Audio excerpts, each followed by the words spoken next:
Il-Grupp District Malta rtira l-udjenza mill-avveniment mużikali li se jorganizza fl-inħawi tat-Tempji tal-Imnajdra.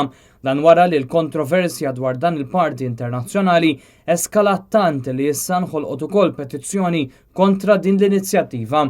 Sissa l-petizzjoni qabżet il-mijiet ta' firem. L-organizzatriċi tinnota li l-punt tagħha mhux biss ir-riskju ta' ħsara, imma fuq kollox ir-rispett li dan is-sit jistħoqlu. Madankollu l-organizzaturi rispondew għal kritika u nnutaw li l-parti mhux se jsir fit-tempji infushom imma dawn se jservu biss bħala sfond waqt li m'hemm l-ebda riskju li se ssir xi ħsara u kien għalhekk li nataw permess. Fost oħrajn ippreċiżaw li f'dan il-parti li għalih se jattendi DJ internazzjonali Dennis Sulta qatt ma kien se jkun permess ikel jew alkoħol.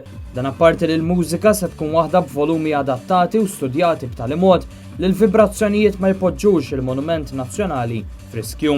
Din mhix l-ewwel darba li avvenimenti simili saru f'tempji f'pajjiżna, fosthom avveniment ta' 250 persuna li sar f'Ħaġar Qim fl-2012 fejn dawk preżenti gawdew il-mużika permezz ta' headphones.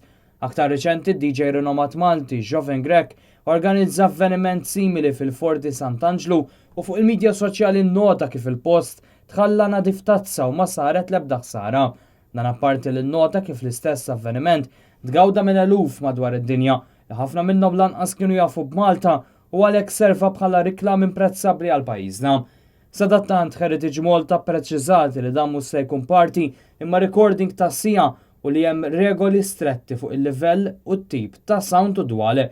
Stqarret ukoll li mhux se jkun hemm l-ebda aċċess għat-tempji u li uffiċjal tagħha se jkun preżenti l-ħin kollu biex jara li l-kundizzjonijiet qed ikunu segwiti.